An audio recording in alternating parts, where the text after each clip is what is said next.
Good morning বন্ধুরা, তোমরা সব কেমন আছো? তো আবার চলে এলাম তোমাদের কাছে একটা নতুন ভ্লগ নিয়ে। আজকে আমি কাজে যাব কমলপুর গোসাইবাবা আশ্রমে। তো এখানে জায়গাটা নাকি খুব সুন্দর। তো চলো তোমাদেরকে ওইখানে জায়গাটা দেখাবো এবং আমিও দেখবো।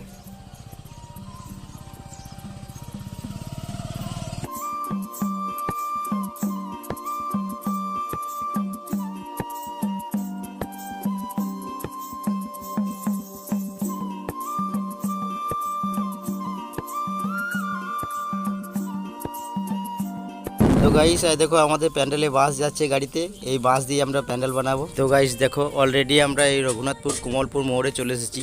আর এইখানে দেখো গোসাই বাবার একটা ব্যানারও দেওয়া আছে। তো বন্ধুরা, এখন আমরা গোসাই বাবা আশ্রমে পৌঁছে গেছি আর আমাদের এই বাসের গাড়িও পৌঁছে গেছে। তো বন্ধুরা, এখানে আমরা 9টা নাগাদ পৌঁছে গেছিলাম, কিন্তু তখন যেতে পারিনি, তখন তো এসে কাজে লাগতে হবে, তাই কাজে লেগে গেছিলাম। তো এই যে তোমরা দেখতে পাচ্ছ, সকাল থেকে এদিকে একটা রান্নাঘর বাঁধা হয়েছে আর একটা রান্না রাখার জায়গা, আর ওই যে দেখতে পাচ্ছ একটা স্টেজ, ওই স্টেজটা বাঁধা হয়েছে। তো চলো বন্ধুরা, এবার আমি আশ্রমের ভেতরে যাব, আশ্রমের ভেতরে জায়গাটা দেখবো আর তোমাদেরকে দেখাবো। তো চলো আশ্রমের ভেতরে যাওয়া যাক। তো গাইস, আশ্রমের ভেতরে ঢুকে বাঁ দিকে লেখা আছে মন্দিরে পবিত্রতা বজায় রাখ আদেশ অনুসারে। তো গাইস, জায়গাটা খুব সুন্দর, সত্যি খুব সুন্দর, দেখতে দারুণ লাগছে। তো চলো তোমাদেরকে আরো ভেতরে জায়গাটা দেখাবো। তো চলো। তো দেখো গাইস, জায়গাটা অনেক সুন্দর। আর এই যে দেখতে পাচ্ছ, ঢুকে বাঁ দিকে একটা ভোলানাথ বাবার মন্দির রয়েছে। আর এখানে লেখা রয়েছে দেখো, হর হর মহাদেব বাবা বটেশ্বর। আর এই যে তোমরা দেখতে পাচ্ছ একটা শিবলিঙ্গ, সত্যি শিবলিঙ্গটা দেখতে দারুণ সুন্দর। এখানে আশ্রমের জায়গাটা কত সুন্দর দেখতে। আর দেখো, আশ্রমের পাশে একটা পুকুর, বড় পুকুর।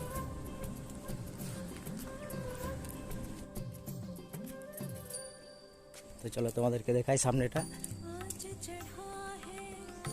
আর এটা সেই গোসাই বাবার মন্দির। আর এখানে চারিপাশটা দেখতে খুব সুন্দর,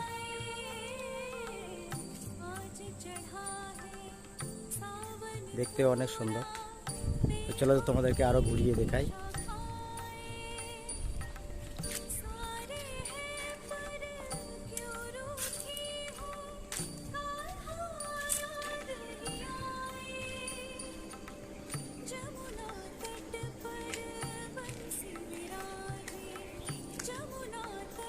আর এই যে দেখতে পাচ্ছ, এখানে একটা বজরংবলী মন্দির রয়েছে।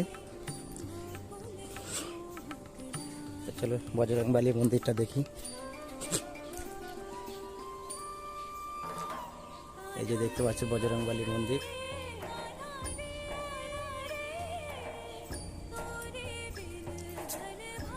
তো এখানে ঠাকুরটা দেখতে পাওয়া যাচ্ছে না অন্ধকার কারণে।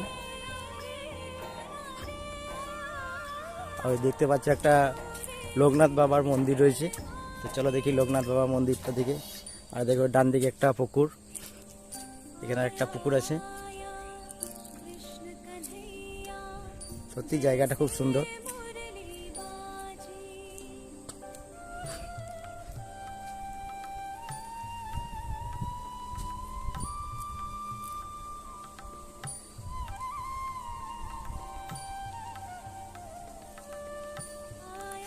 আর পেছনে দেখো একটা বড় বেল গাছ।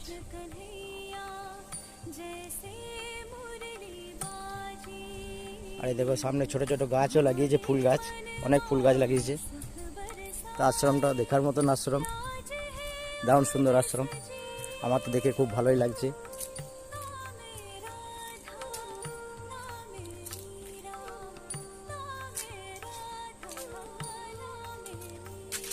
তো দেখো বন্ধুরা, এখানে কত সুন্দর এই ফুলের চারা লাগিয়েছে বোতল দিয়ে, দেখতে কত সুন্দর লাগছে। দেখো কত সুন্দর দেখাচ্ছে ফুলের চারাগুলো। এখানেও গাছগুলো অনেক সুন্দর, কত সুন্দর গোল করে করেছে।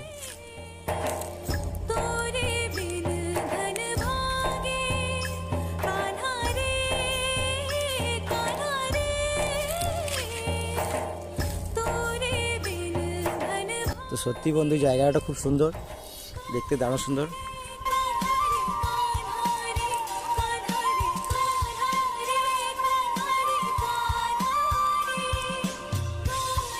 আর এই দু সাইডে দেখো কত সুন্দর গাছ। আমার তো জায়গাটা দেখতে খুব ভালোই লাগছে। তো সত্যি আশ্রম হলে এরকমই হওয়া দরকার। এই আশ্রমে একবার এলে মনে হবে যে আর বাড়ি যাবো না, এখানেই বসে থাকি, এখানেই থাকি। আরে দেখো এখানে এই আশ্রমে এই তো সামনে মহোৎসব আছে 17 তারিখে, তাই এখানে গাছগুলো সব রং করা হচ্ছে চুন টুন দিয়ে। এই যে দেখো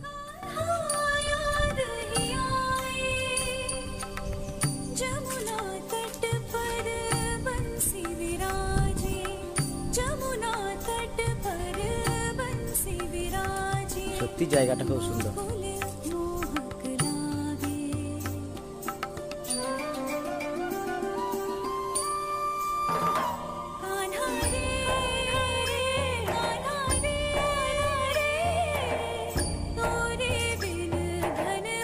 এটা কি উপলক্ষে যে হয় মহোৎসবটা?